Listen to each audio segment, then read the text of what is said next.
Me dejaron fuera del viaje familiar, así que me fui sin avisar. No esperaban lo que hice después. Mis padres anunciaron durante la cena de su aniversario de bodas que la semana siguiente nos íbamos a Mallorca con toda la familia para otra fiesta. Todos se pusieron contentísimos. Entonces pregunté, ¿a qué hora salimos? Papá contestó, no hace falta que lo sepas porque tú no eres parte de nosotros. Te quedas aquí cuidando a todos los críos. Y fue entonces cuando solté la bomba. Sus caras se quedaron pálidas al instante. Estaba en la cocina, con el delantal manchado de grasa, dándole la vuelta a las hamburguesas en la parrilla mientras la casa hervía de gente a mi alrededor. La fiesta del 40 aniversario de casados de mis padres iba a todo trapo.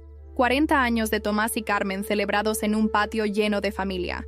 Mis manos no paraban, moviéndose rápido para que no faltara comida, mientras mis hermanos, Mateo, Lucía y Javier, descansaban en la mesa de picnic, riéndose con sus parejas y dejando que los niños corretearan por ahí como locos. Yo llevaba en esto desde la mañana, montando sillas, colgando luces, corriendo detrás de mis sobrinos que creían que la tarta era un saco de boxeo. A mis 35 años era la mayor, la que siempre hacía que todo funcionara. Siempre fue así. El ruido alcanzó un pico cuando papá golpeó su botella de cerveza con un tenedor, levantándose como un rey a punto de soltar un decreto. Mamá se apoyó en él, con una sonrisa de oreja a oreja, y todo el mundo se calló. «Tenemos un anuncio», dijo con esa voz rasposa de tantos años mandando. «La semana que viene nos llevamos a toda la familia a Mallorca. Otra fiesta, pero con playa y sol». Aplausos por todas partes. Mateo gritó, Lucía aplaudió, y los críos chillaron hablando de olas y castillos de arena. Yo también sentí un subidón. Mallorca sonaba a vacaciones de verdad, una escapada del bucle de siempre. Terminé de voltear la última hamburguesa. Me limpié las manos y me acerqué. «¿A qué hora salimos?», pregunté como quien no quiere la cosa, pensando que tendría que cambiar algunos turnos en el curro. Papá se giró, los ojos grises entornados como si hubiera dicho una estupidez. «No hace falta que lo sepas», dijo alto y claro para que todos lo oyeran. «Tú no eres parte de nosotros. Te quedas aquí cuidando de los niños». Mamá soltó una risita aguda y agitó la mano como si no fuera para tanto. Sentí el estómago caerme al suelo. Hubo un silencio seco en la mesa. Mateo murmuró algo sobre vuelos, y las conversaciones siguieron. Nadie me miró. Nadie dijo nada. Me quedé ahí, con la espátula todavía en la mano, sintiendo el calor subirme por el cuello. Después de todo lo que hice, años arreglando los líos de todos, trabajando en obras para ayudar con las cuentas familiares, cuando papá se quedó sin curro, yo cuidando de los peques para que mis hermanos pudieran vivir su vida. Ni siquiera me veían como parte de la familia. Tiré la espátula sobre la parrilla. Agarré la chaqueta de la terraza y me largué. Lucía gritó detrás de mí, «Felipe, ¿estás bien?», pero ni me giré. La puerta mosquitera dio un portazo detrás de mí y yo ya iba caminando, las botas crujiendo sobre la grava hasta llegar a mi furgoneta. Conduje hasta mi piso, un cuartito estrecho lleno de recuerdos de ellos. Herramientas de cuando ayudé a papá a reformar el garaje. Un cochecito de juguete que uno de los niños de Javier se dejó. Me dejé caer en el sofá, mirando la pared. 35 años y había dejado todo atrás por ellos. Universidad, viajes, una vida. Y esto era lo que recibía. Una nadie. Una niñera. La rabia subió rápida y caliente, pero debajo había otra cosa. Cansancio. De ese que se te mete en los huesos. No podía más. Pensé en Mallorca, en esas playas que nunca vería. Luego pensé en un sitio al que siempre había querido ir. Una ciudad costera a unas pocas horas de aquí, con muelles, olas, y esa sensación de libertad que me entró cuando pasé por allí hace años y que nunca se me quitó. Allí nadie me necesitaba, nadie me conocía, y esa era la gracia.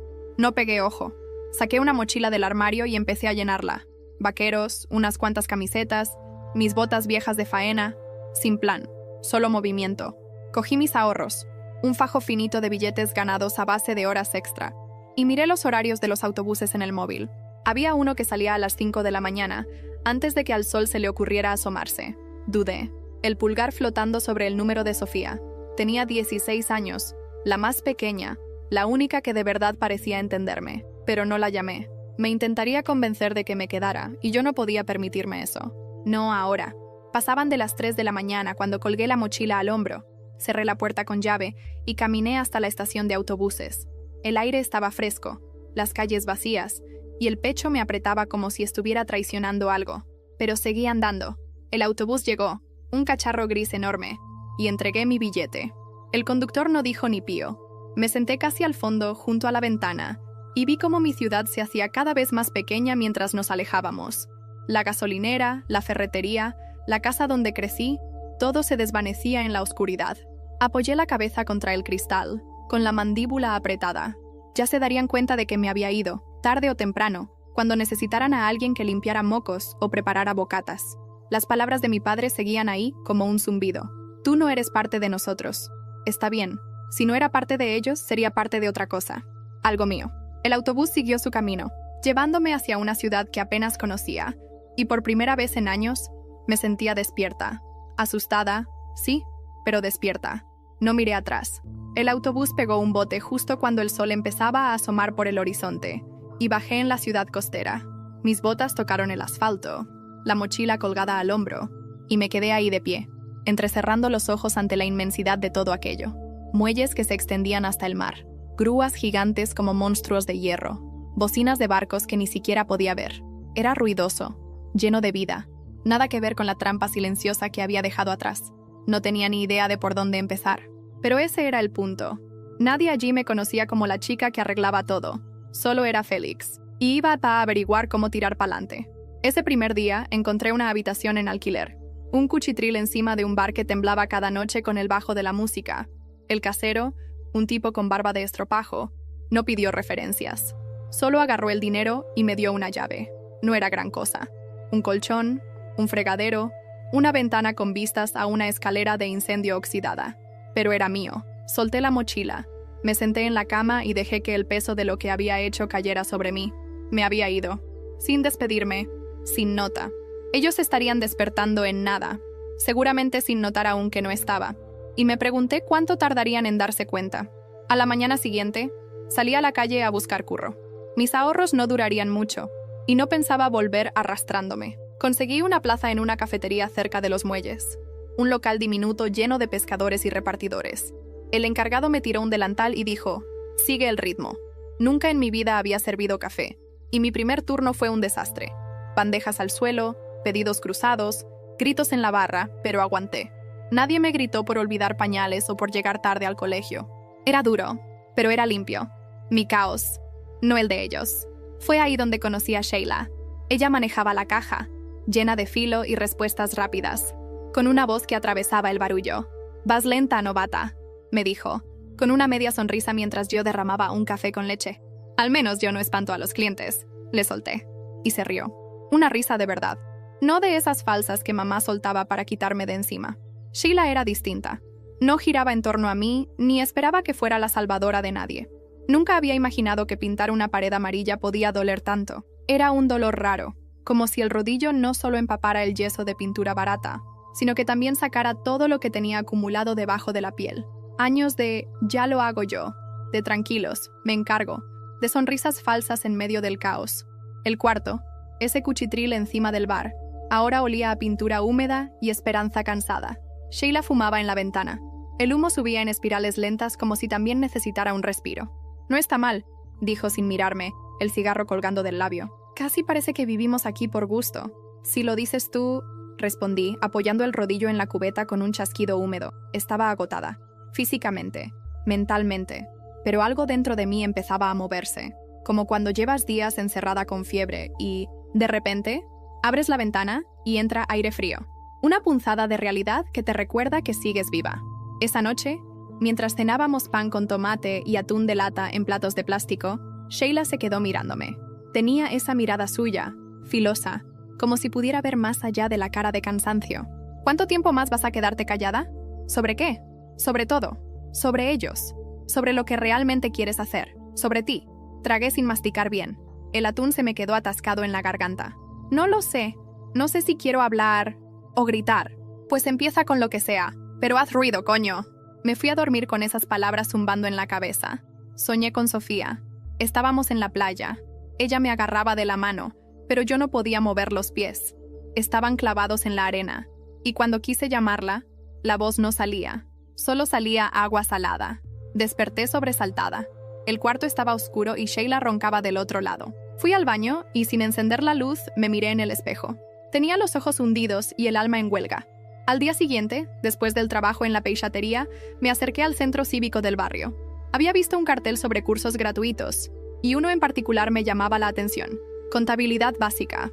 Me apunté sin pensarlo demasiado. La señora que me atendió tenía manos suaves y voz cálida. Me habló como si creyera que yo era capaz de algo. Era la primera vez en años que alguien me miraba así. Los días empezaron a tener estructura. Mañana en la peichatería, tarde en clase, noches con Sheila, compartiendo silencios, cigarrillos y conversaciones rotas. A veces discutíamos.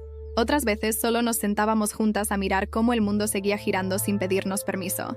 Un jueves, mientras caminábamos de regreso, vi a un hombre parado frente a la puerta del edificio. Tenía una gorra que le tapaba los ojos y una mochila vieja colgada del hombro. Al principio no lo reconocí, pero cuando levantó la mirada, el corazón me dio un vuelco. Era Mateo, mi hermano. Me paralicé. «¿Felipe?», dijo. La voz era casi un susurro. Había algo de culpa, algo de urgencia. Sheila dio un paso adelante, como protegiéndome. «¿Quién coño eres tú?» «Soy su hermano. Solo quiero hablar». Yo no me moví, ni un centímetro. «¿Cómo me encontraste?» «Sofía». Ella me lo dijo. Me quedé sin aire. «¿Qué quieres?» Mateo tragó saliva. Se veía distinto. Más flaco. Más viejo. «Papá está en el hospital. Dicen que no pasará de esta semana. Mamá no para de llorar. Y todos estamos mal. Pero es mamá quien más pregunta por ti». No dije nada. Solo escuché cómo el viento del puerto se metía entre los huecos del edificio, llevándose lo que quedaba de la noche. «Necesitamos que vuelvas, aunque sea solo una vez». Sentí las piernas flojas, como si me fallaran. Sheila me agarró del brazo, me sostuvo. «Tú decides», me dijo en voz baja, «pero no lo hagas por ellos. Hazlo por ti». Me giré hacia Mateo. «No prometo nada». Y me metí en el edificio sin mirar atrás, dejando la puerta cerrarse con un golpe seco entre nosotros. No dormí, ni un minuto. La cara de Mateo seguía flotando en mi mente, como una mancha en el parabrisas que no se quita ni con el limpia parabrisas. Dijo que papá estaba en el hospital, que no pasaba de la semana, y aunque no lo quería admitir, una parte de mí se apretó por dentro. No era culpa, era otra cosa. Como si la niña que alguna vez fui se hubiera despertado y me estuviera gritando desde adentro. «¿Vas a ir?», preguntó Sheila mientras fumaba en la ventana, una pierna doblada sobre el radiador. «No lo sé. ¿Te importa?» «No quiero que me importe», contesté. Y eso fue lo más sincero que dije en todo el día. La mañana siguiente fue un infierno. En la peixatería corté mal 3 piezas de bacalao. Me gritaron 2 clientes. Me resbalé con escamas y casi me rompo la muñeca. El jefe me echó una mirada que decía todo sin decir nada. «Céntrate o lárgate», era lo que sus ojos gritaban. Fui a clase con las manos aún oliendo a pescado y con la cabeza a kilómetros. No entendí nada del tema de IVA y facturación. Mis dedos temblaban sobre la calculadora como si estuvieran peleando contra sí mismos. Esa noche, cuando llegué al cuarto, Sheila estaba en silencio. Tenía una caja sobre la cama. Dentro, un papel arrugado con un dibujo hecho a lápiz, una casa, un perro, un sol. «Mamá», escrito con una letra temblorosa en la esquina. «¿Qué es eso?» Lo encontré hoy entre mis cosas. De cuando mi hermana me pedía que la salvara de mamá. Nunca pude. Se quedó mirándome. A veces no volvemos por ellos. Volvemos por nosotras. Para cerrar, me quedé ahí parada, sintiendo cómo la garganta se me cerraba como un puño. Tomé una decisión. Iba a ir. Solo por un día. Solo para ver. No por papá. Ni por mamá. Ni siquiera por Mateo. Por mí. El viaje en autobús fue eterno. 5 horas de curvas y estaciones grises. El asiento estaba roto y olía a humedad. Miré por la ventana todo el camino, como si allá afuera estuviera la respuesta que no encontraba adentro. Llegué de noche. El hospital era un bloque blanco, brillante, desalmado. Caminé por los pasillos como si me hubieran soltado en un mundo que ya no entendía. Mateo estaba en la sala de espera. Se levantó en cuanto me vio. Tenía los ojos hinchados. «Están en la 403, mamá. Está con él». No dije nada. Caminé por ese pasillo largo como si cada paso pesara una tonelada. La puerta estaba entreabierta. Empujé despacio. Papá estaba irreconocible. Más flaco. Ojeroso. El hombre que una vez se paró frente a una fiesta entera para decir que yo no era parte de ellos. Ahora apenas respiraba. Mamá estaba sentada al borde de la cama, con la mirada perdida, repitiendo una oración que sonaba más a castigo que a esperanza. Me quedé en el umbral. «Felipe», susurró mamá al verme. «Hijo». «Hija», corregí. No me miró a los ojos. Bajó la cabeza, como si el peso de todo lo no dicho le cayera encima justo en ese momento. Me acerqué a la cama. Papá abrió los ojos apenas. Me miró. Esa mirada no tenía fuerza, no tenía juicio, solo tiempo que se escapaba. «Te fuiste», dijo, apenas audible. Sí, no pensé, tosió, que realmente lo harías. Pues lo hice. Se hizo un silencio seco. Mamá se secó los ojos con un pañuelo que ya estaba hecho trizas. ¿Te vas a quedar?, preguntó. No. Volví a mirar a papá. Quise sentir algo. Rabia. Tristeza. Algo. Pero lo único que sentía era vacío. Como si esa herida ya no sangrara porque simplemente dejó de importar. Me giré para irme. Félix. Escuché la voz de Mateo desde el pasillo. Hay algo que deberías saber. Me detuve. ¿Qué cosa? Mateo miró alrededor. Tragó saliva. Se acercó y me entregó una hoja arrugada. Era un extracto bancario. A mi nombre. Con movimientos de dinero. Grandes. Papá estuvo usando tus datos para recibir ayudas. Durante años. Sentí como si alguien me hubiera dado un puñetazo en el estómago. El papel temblaba en mis manos. ¿Qué mierda estás diciendo? Lo que oyes. Por eso no quería que te fueras. No era solo orgullo. Era miedo. Y entonces entendí. Todo. Me habían borrado de sus vidas. Pero no de sus cuentas. Voy a quemarlo todo, dije, sin pensar. Y por primera vez lo sentí de verdad. Salí del hospital con el extracto bancario arrugado en el puño, como si fuera una bomba que nadie más podía ver. El aire de la noche era denso, cargado. Caminé sin rumbo por calles que conocía de memoria, pero que ahora se sentían extrañas, como si todo lo que fue mío alguna vez ya no me perteneciera. Pasé por el parque donde solía empujar a Sofía en los columpios. Por la panadería donde mamá me mandaba a comprar barras de pan y me decía que pidiera bien cocidas. Todo seguía igual, pero yo no. Yo ahora era una grieta abierta. El número en el papel era claro. Mi nombre, mi DNI, y movimientos que yo jamás autoricé.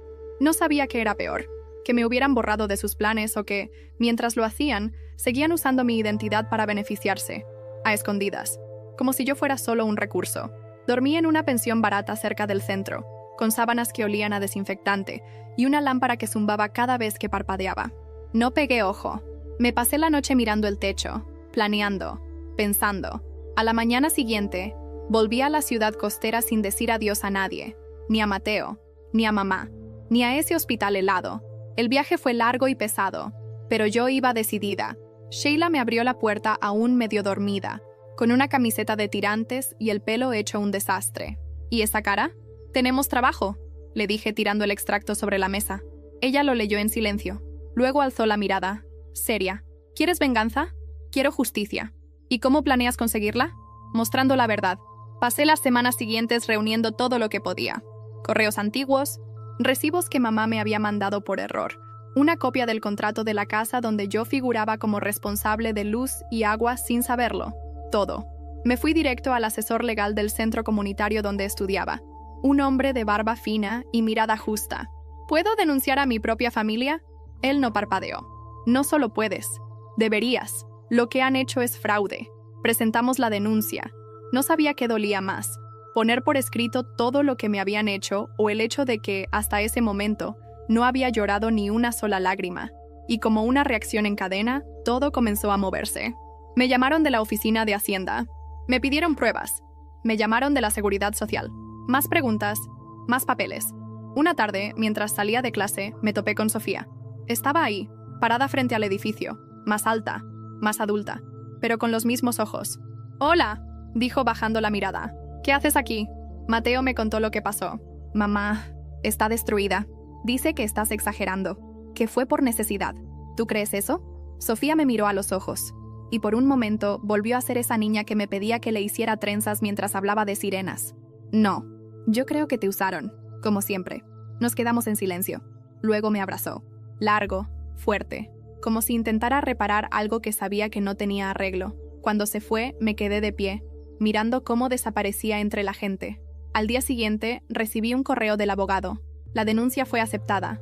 Iban a abrir una investigación oficial. El miedo me golpeó de golpe. No era solo un trámite.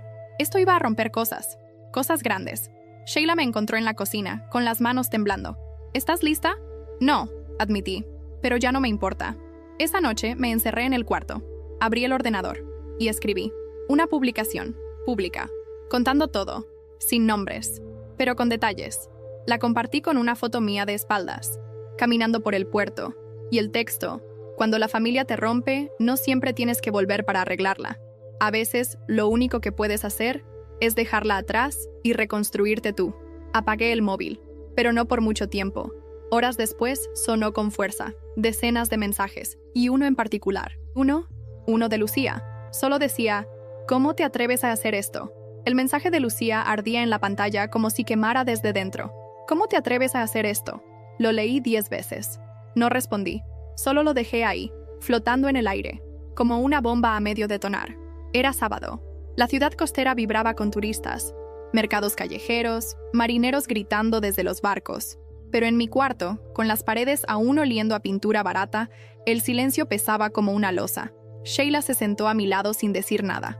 Solo me pasó un cigarro, algo que raramente hacía. Se prendió la mecha, dijo. Asentí, con el corazón latiendo como un tambor mal afinado. Durante los días siguientes no pasó una sola hora sin que llegara algún mensaje nuevo. Algunos eran insultos sutiles, otros eran amenazas disfrazadas de súplica. Mateo me pidió que bajara la publicación, que estaba dañando la imagen de la familia, que había otras formas de resolverlo. Incluso Javier, que nunca decía nada, me mandó un audio lleno de pausas y respiraciones contenidas. Félix, no sé cómo llegamos a esto, pero te estás pasando. Mamá está destrozada. Sofía no deja de llorar. Piensa en ella, al menos. Yo pensaba en ella, todo el tiempo, pero también pensaba en mí. Por primera vez, eso pesaba más. La publicación empezó a correr. Se compartió. Se comentó. Gente que ni conocía empezó a escribirme. Gracias por contarlo. Viví algo parecido. Eres valiente. Y entre toda esa red de desconocidos, empecé a sentirme vista. Una tarde, mientras cortaba calamares en la peixatería, el jefe se me acercó. ¿Tú eres la del post viral? Lo miré con miedo. Pensé que me iba a echar.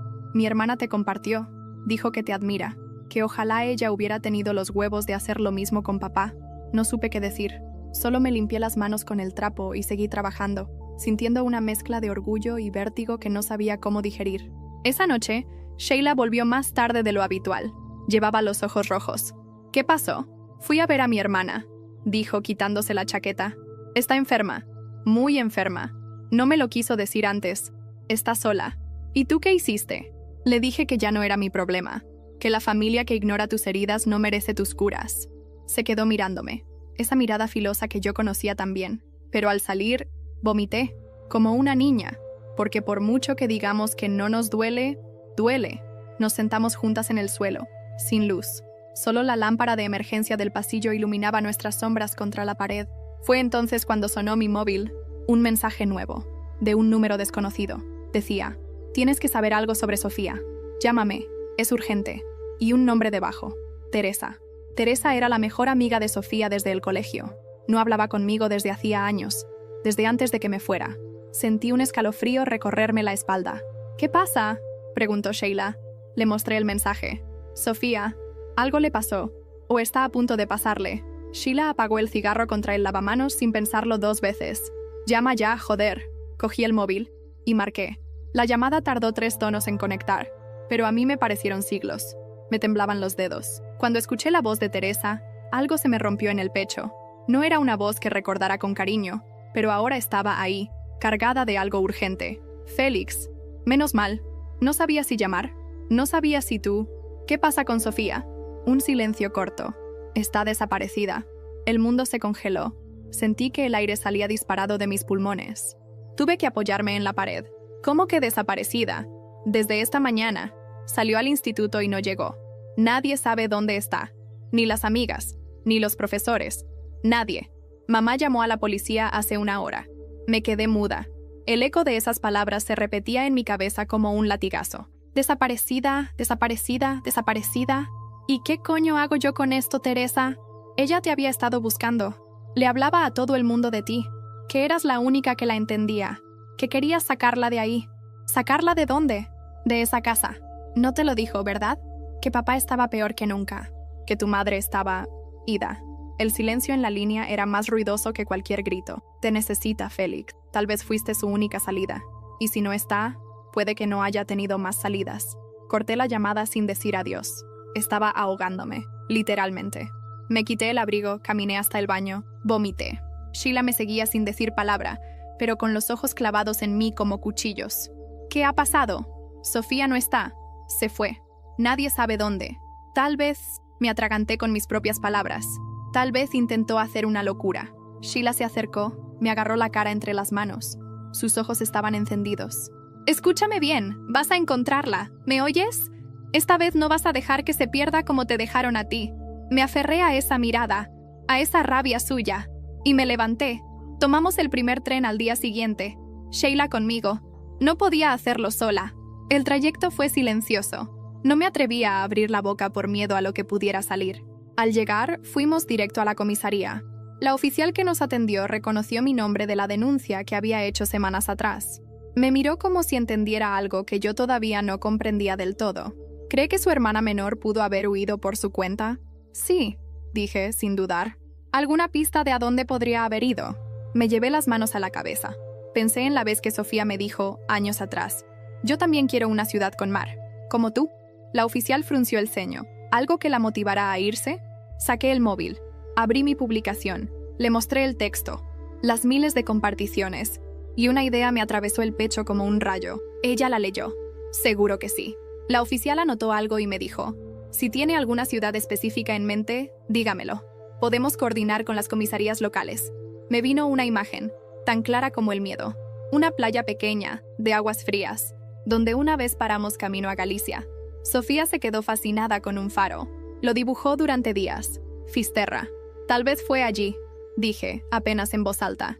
Al fin del mundo. Salimos corriendo. Esa noche dormimos en un hostal mugroso. A las 5 de la mañana tomamos un bus hacia el norte. Durante el trayecto repasé cada palabra, cada mensaje, cada gesto de Sofía en los últimos meses. Todo cobraba un nuevo significado. Su silencio, sus pocas palabras, su mirada al decirme «yo sí te veo». Al llegar a Fisterra era casi de noche. El viento pegaba fuerte. Caminamos por la costa buscando señales, cualquier cosa. Entramos a un bar. Mostramos su foto. Nadie. En la segunda taberna, un hombre mayor nos miró largo. Sí, estaba aquí. Ayer. Se sentó sola en la esquina. Pidió un chocolate. Tenía cara de querer llorar, pero no lo hizo. Mi corazón dio un vuelco. ¿Sabe a dónde fue? Dijo algo sobre el faro. Corrimos.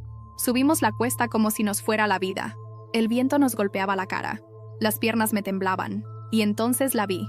Allí, sentada al borde del acantilado, con la mochila a un lado, el pelo revuelto por el viento. Me acerqué despacio. El corazón me palpitaba como una alarma. Sofía. Ella giró la cabeza. Sus ojos estaban rojos, pero estaba viva. Pensé que no vendrías. Pensé que te había perdido. Yo ya estaba perdida, dijo mirando el mar. Solo necesitaba saber si alguien me buscaría. Me senté a su lado. No dije nada. Solo le agarré la mano. Fuerte. Sheila se quedó atrás, dándonos espacio. La luna subía sobre el agua. Y por primera vez en mucho tiempo, el silencio no dolía. Entonces Sofía susurró. Hay algo que no te conté. Algo que solo sé yo. Sobre mamá. Y sobre ti. Nos quedamos allí sentadas, las dos, con los pies casi colgando sobre el abismo, mientras el mar rugía debajo como si también guardara secretos. Sofía tenía los labios agrietados, las uñas mordidas, y ese brillo en los ojos que aparece cuando uno ha llorado tanto que ya no le quedan lágrimas. ¿Qué querías decirme?, pregunté sin mirarla. Sofía tardó en responder. Bajó la vista. Se abrazó las rodillas como si se estuviera protegiendo de sí misma. Escuché a mamá hablando con la tía Rosa. Pensaban que yo dormía. Fue hace un año. Pero me acuerdo perfecto. Me puse tensa. El viento soplaba fuerte y el faro parpadeaba en la distancia como un testigo lejano. ¿Qué escuchaste? Sofía tragó saliva. La voz le temblaba. Dijo que tú nunca debiste haber nacido, que fuiste un error, un descuido, y que por eso papá siempre te trató así, que por eso nunca te incluyeron, porque fuiste una vergüenza desde el principio. Sentí como si el suelo bajo mis pies se partiera en dos. El estómago se me apretó como un puño. Sabía que no me querían, pero eso era distinto. Era como si, de repente, todo el dolor de antes tuviera una explicación. Cruel, fría, pero explicación al fin. ¿Lo dijo así? ¿Con esas palabras? Sofía asintió. Y también dijo otra cosa, que cuando naciste, papá pensó que eras una señal de que todo se iba a la mierda, que por eso siempre te ignoró, que si alguien rompía algo en la casa, eras tú, que si alguien lloraba, eras tú, aunque no hubieras hecho nada. Se me heló la sangre. Todo encajaba. Las veces que papá me dejaba afuera cuando salían. Las veces que mamá decía, tú quédate que los demás van. Las miradas. El peso. Las culpas que nunca entendí. ¿Y tú? Pregunté. ¿Tú qué pensaste cuando escuchaste eso? Que tenías que saberlo. Pero no sabía cómo. Tenía miedo de hacerte más daño. Ya no puede doler más, Sofía. Te juro. Ella me miró. Y fue como mirarme a mí misma años atrás. El mismo gesto. La misma rabia contenida. Por eso quería irme contigo, ¿sabes? Por eso le preguntaba a Mateo dónde vivías. Por eso Teresa te escribió. No solo porque te admiraba, sino porque yo también quería empezar de cero. Le agarré la mano. Estaba helada, pero firme. Entonces vamos. Empieza conmigo. Sofía sonrió apenas. ¿Crees que puedo? Claro, pero tendrás que pelear. Como yo. Volvimos caminando hasta el hostal en silencio. Sheila nos esperaba en la entrada, encendiendo un cigarro. Cuando vio a Sofía, soltó el humo despacio y le lanzó una mirada de aprobación, como quien dice, «Bienvenida al club de las que se hartaron». Pasamos la noche en una habitación triple. 3 camas, 3 pasados, una sola esperanza de futuro. Al día siguiente, volví con Sofía a la ciudad. La llevé al instituto, hablé con la directora, pedí que le permitieran continuar desde donde lo había dejado. Les expliqué que necesitaba vivir conmigo, que era su tutora provisional, que mamá no estaba en condiciones, ni emocional ni psicológicamente. Presenté los papeles. Falsifiqué la firma de mamá. Lo sé, pero lo volvería a hacer. Durante esas semanas, Sofía empezó a florecer. Empezó a hablar, a reír, a dormir, a leer, a poner carteles en la pared del cuarto que antes era solo mío. Sheila le enseñó a defenderse en discusiones, a decir no sin sentirse culpable, a que si un hombre le habla mal una vez, no merece una segunda. Pero la paz no dura mucho cuando uno huye de un incendio sin apagarlo. Una tarde, regresando del curso, abrí el buzón. Dentro había un sobre grande, oficial, del juzgado. Lo abrí con las manos sudadas. La investigación por el uso fraudulento de mis datos había avanzado, y ahora mamá estaba citada, formalmente. Esto es real, le dije a Sheila mostrándole el papel. Va a ir a juicio, y yo voy a tener que sentarme frente a ella, a declarar. Sheila me miró largo, luego bajó la mirada al sobre. ¿Estás lista? No. Pero tampoco lo estuve para que me robaran años de mi vida, y aún así lo viví. Fui a la cocina, me serví un vaso de agua, y justo cuando estaba por beber, el móvil vibró. Era un mensaje, de Lucía. Vas a arrepentirte de haber abierto la boca, te lo juro por lo más sagrado. Respiré hondo, muy hondo. Ya no se trataba solo de justicia, se trataba de mostrarle a Sofía, y a mí misma, que nadie iba a callarnos nunca más. Y entonces decidí que, si iba a enfrentar a todos en ese juicio, no lo iba a hacer sola. La notificación judicial se quedó semanas sobre la mesa, como una bomba sin detonar. Yo la miraba cada día mientras desayunaba, como si esperar pudiera frenarla, como si el tiempo tuviera el poder de borrar lo inevitable, pero no lo tenía. La fecha del juicio se acercaba. Era un lunes, 16 de diciembre. Las paredes del cuarto seguían amarillas, pero ya no brillaban. Ahora eran testigos de todo lo que había cambiado. Sheila me ayudaba a preparar la documentación. Tenía una carpeta negra donde íbamos metiendo cada papel, cada recibo, cada mensaje impreso. Era metódica, rápida, dura, pero cada tanto se detenía, me miraba y decía, «No te olvides de respirar, coño». Sofía ya vivía con nosotras oficialmente. El instituto había aceptado mi tutela temporal. Nadie de la familia había impugnado. Nadie había dicho nada. Pero eso no significaba paz. Solo silencio. El día antes del juicio, me llamó Mateo. No contesté, pero dejó un mensaje de voz. «Félix, no sé cómo se llegó tan lejos. Mamá está muy mal. Está asustada. Dice que no puede ir a juicio, que se va a morir del susto. ¿De verdad quieres hacerle esto? Somos familia. Podemos hablar». Pausa. Respiración contenida. «Papá, antes de morir, me pidió que cuidara de ella, y lo estoy intentando, pero esto va a romperlo todo». Me quedé escuchando el mensaje en bucle. ¿Cuidar de ella? Después de todo, esa noche no dormí. Me quedé sentada en la cama, viendo cómo Sofía dormía en la suya. Respiraba tranquila, como si no tuviera idea de que yo estaba a punto de enfrentar al monstruo de nuestra infancia con nombre y apellido. Carmen, nuestra madre. Sheila no dijo mucho. Me preparó un café fuerte, me acarició el pelo y me dijo, «Si dudas en mitad del juicio, mírame, yo estaré ahí». Llegamos al juzgado a las 08:45. Había una fila de gente gris, con papeles, con miedo. Me sentía como si me estuvieran llevando al matadero, pero con traje prestado. La sala estaba fría, con luces demasiado blancas y bancos de madera que crujían cuando uno respiraba. Entró primero el juez, luego los funcionarios, luego mamá. La vi, más vieja, más delgada, con el pelo recogido como cuando tenía que ir a misa. No me miró, ni una sola vez. Lucía estaba con ella. También me ignoró. Solo tenía los ojos llenos de rabia, pero no esa rabia de tristeza. Era otra, rabia de orgullo herido. El juicio comenzó. Yo declaré, con voz firme, aunque las piernas me temblaban. Expliqué cómo habían usado mi nombre, cómo firmaron documentos sin mi permiso, cómo cargaron facturas a mi cuenta, cómo usaron mi identidad como una firma vacía.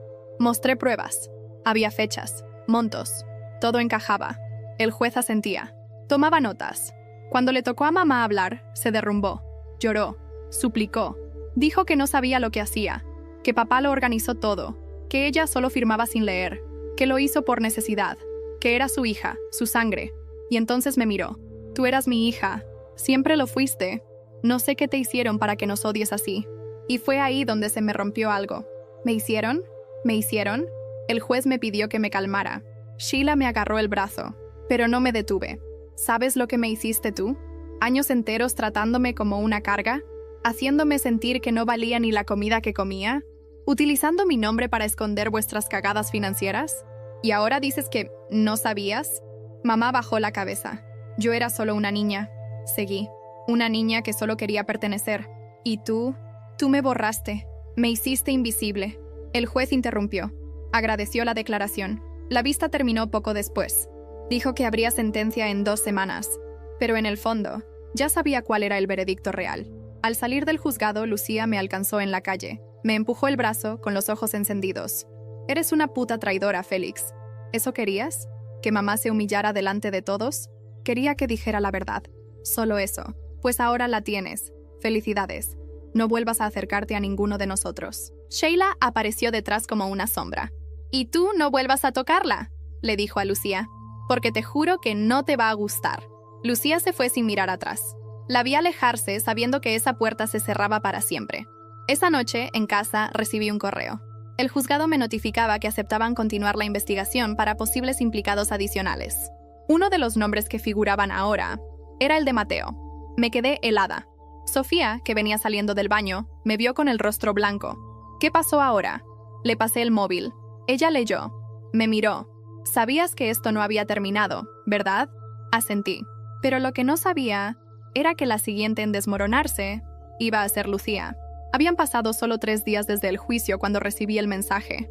Era de un número desconocido, corto, frío, sin introducción. Lucía fue internada. Intentó cortarse las venas. Está estable. No supe qué sentir. Me quedé con el móvil en la mano, sentada en el bordillo de la acera frente al centro cívico, sin saber si levantarme, llorar o correr hasta desaparecer. Me costaba creerlo. Lucía, la fuerte, la mandona, la que siempre hablaba más alto que todos, la que me escupía «no vales nada», con la misma naturalidad con la que pedía pan en la mesa, la misma que me llamó traidora apenas unos días antes. Entré en modo automático. Le escribí a Mateo. Le pregunté si era verdad, si estaba viva, si había sido un accidente o no. Me respondió con 2 palabras. No fue accidente. Volví a casa caminando. El cielo estaba encapotado, como si supiera algo que yo no. Cuando entré al piso, Sofía y Sheila estaban cocinando algo que olía a ajo y cebolla. Había música bajita y risas, pero mi cara las detuvo de inmediato. «¿Qué ha pasado?», preguntó Sheila dejando la cuchara. «Lucía intentó suicidarse». Sofía soltó el vaso que tenía en la mano. Se estrelló contra el suelo. No hizo ni un ruido. Solo se desmoronó, como si el cristal supiera que no hacía falta escándalo. «Solo verdad». «¿Dónde está?», dijo Sofía sin aire. «En el hospital, en observación». Sheila apoyó las manos en la encimera y soltó un suspiro largo. «Esto está rompiendo todo». «Ya estaba roto», dije. «Solo estamos viendo los pedazos por primera vez. Esa noche no dormimos. Ni una». Pusimos una colchoneta en el suelo y nos quedamos las 3 ahí, en silencio, comiendo patatas fritas de bolsa y mirando el techo, como si necesitáramos estar juntas para sostener lo que se venía abajo. A la mañana siguiente fui al hospital, no porque quisiera, sino porque tenía que entender. Lucía estaba en una habitación sin ventanas, con las muñecas vendadas y el rostro más pálido de lo que recordaba haberle visto jamás. Estaba sola. No había flores, ni llamadas, nadie.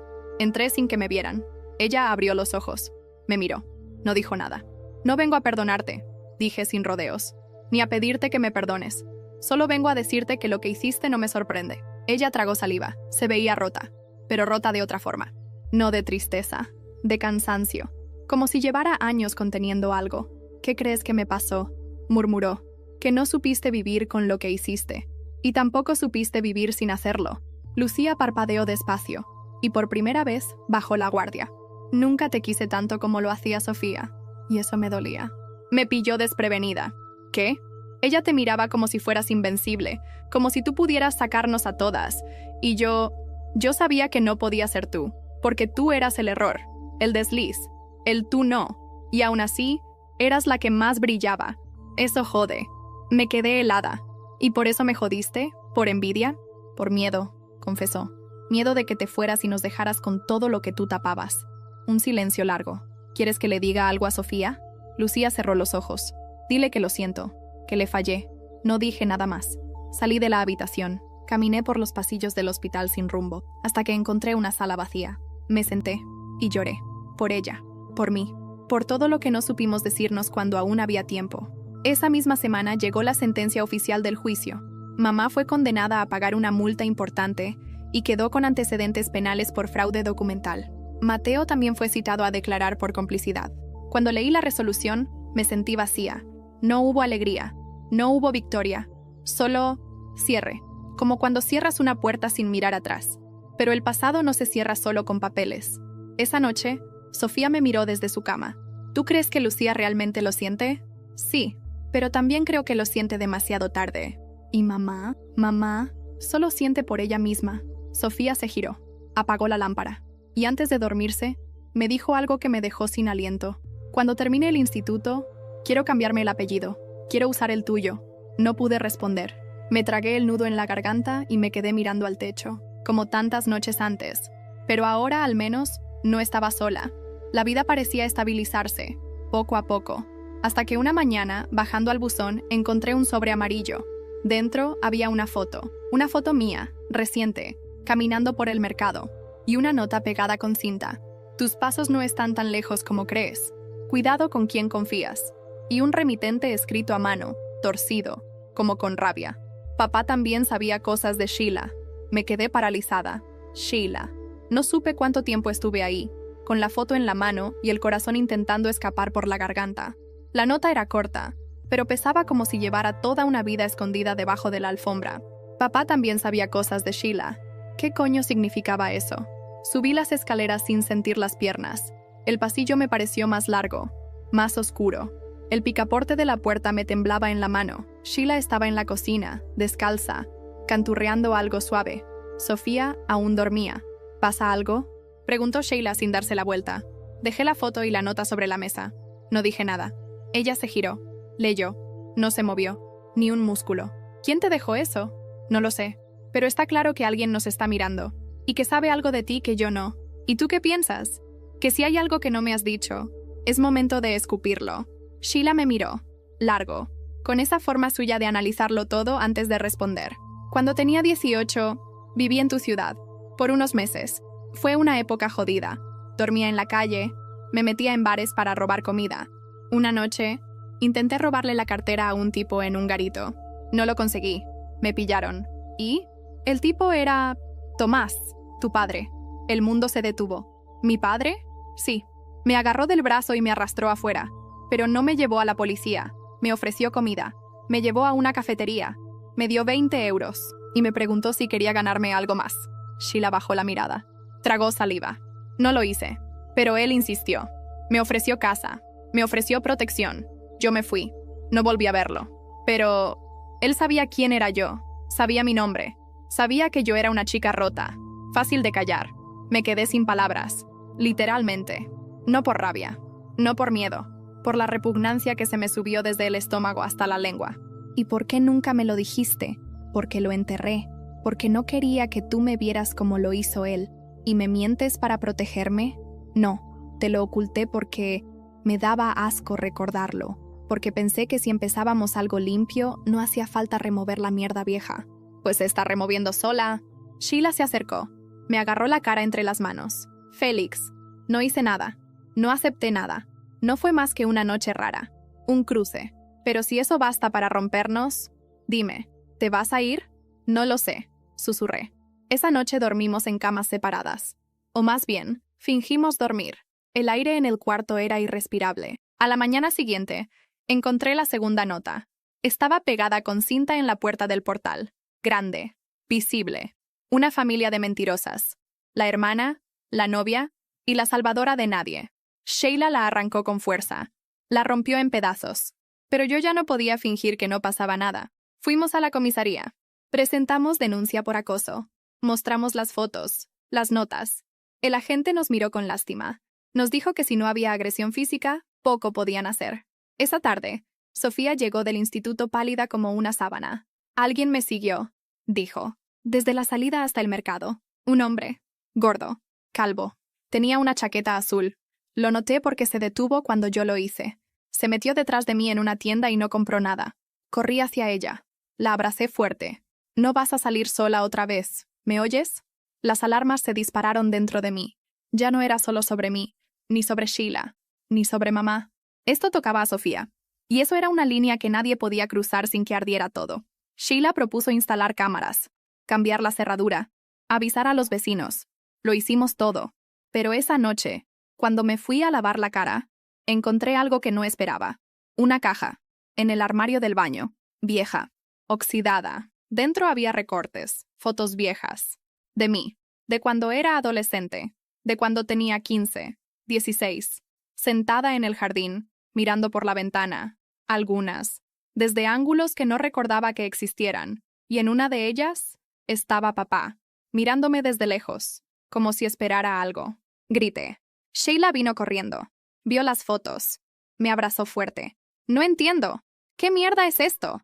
Yo tampoco. Pero Sofía se acercó, tomó una de las fotos y dijo, «Este no fue papá. ¿Cómo sabes? Porque esa chaqueta azul es del nuevo vecino del primero. Lo vi esta mañana. El calvo. Nos miramos las tres. Y entendimos. No era papá. Era alguien más. Y ese alguien vivía en nuestro edificio. El vecindario se volvió una zona de guerra silenciosa. Nadie decía nada, pero las miradas se sentían como cuchillos. Cerraduras cambiadas, persianas bajadas, voces apagadas. Esa misma noche, después del descubrimiento, no pudimos dormir. Sheila vigilaba la ventana con una cuchilla de cocina en la mano. Sofía tenía el móvil preparado con el número de la policía en pantalla. Y yo revisaba las fotos una y otra vez, buscando un detalle, una pista, algo que explicara quién, cómo, por qué. A la mañana siguiente, bajamos al primero fingiendo ir a tirar la basura. El vecino, calvo, con una chaqueta azul y barba sin afeitar, abrió su puerta justo cuando pasábamos. «Buenos días», dijo, con una sonrisa tensa. Sofía tembló. Sheila lo miró como si ya lo hubiera matado 3 veces en su cabeza. Yo simplemente lo observé. Y ahí supe que era él. Lo vi en sus ojos. Esa forma de mirar que no ve a personas, solo a objetos. De esas miradas que te dejan helada. «¿Puedo ayudarte?», le dije. Su sonrisa desapareció. «Solo soy un vecino. Pero si quieren saber quién es la rata que dejó esas notas, deberían preguntarle a Mateo». Ahí se me detuvo el mundo. «¿Qué dices?» «Que no fui yo. Que el que las escribió vive lejos, pero muy dentro de vosotros. Me lo dijo él. Me pagó para que las pegara. Me dijo dónde dejarlas. Qué escribir. Me pagó por miedo, no por placer». El suelo se me movió bajo los pies. Mateo, mi hermano, él, otra vez. Siempre sonriendo, siempre el razonable. Siempre escondido detrás de la palabra familia. Volvimos a casa y yo ya no pensaba. Solo actuaba. Fui directo al ordenador. Abrí los correos antiguos. Volví a leer los mensajes que me había mandado después del juicio. Volví a mirar las llamadas perdidas. Y empecé a ver los patrones. Siempre justo antes de una amenaza. Siempre justo después de cada exposición. Mateo había movido los hilos desde el principio. No por mamá. No por Lucía. Por él. Porque era él quien había firmado los papeles de los préstamos en mi nombre. Era él quien estaba más comprometido legalmente. Y ahora quería callarme como fuera. Al día siguiente, con todo documentado, volvimos a la policía. La denuncia fue ampliada. Esta vez, contra Mateo. Y no hubo escapatoria. Días después, fue citado a declarar. Se quebró. Lloró. Admitió todo. Dijo que lo hizo por protección, que no sabía cómo arreglarlo, que le daba miedo que yo destruyera a toda la familia. Y al final, lo hizo él solito. Mateo fue condenado por fraude documental y acoso. Perdió su trabajo. Su esposa lo dejó. Vive ahora con un régimen de visitas limitado a sus hijos y, según su abogado, no puede acercarse a mí ni a Sofía. Lucía salió del hospital. Pero no volvió a ser la misma. Se mudó a otra ciudad. No volvió a escribirnos. Dicen que trabaja en algo relacionado con la atención al cliente. Irónico. Mamá está pagando su condena con trabajos comunitarios. Vive en el mismo barrio de siempre. A veces Sofía recibe cartas suyas. Yo no. Papá murió con todo ese peso sobre la tumba. Nunca pidió perdón. Nunca asumió nada. Ni siquiera lo intentó. Fue un hombre de sombras. De silencios. Y así se quedó. Sheila sigue conmigo.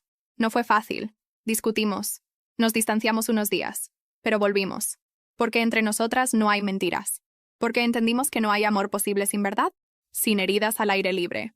Sofía cambió de apellido hace 3 meses. Ahora es Sofía Navarro, como yo. Estudia fotografía, tiene una beca.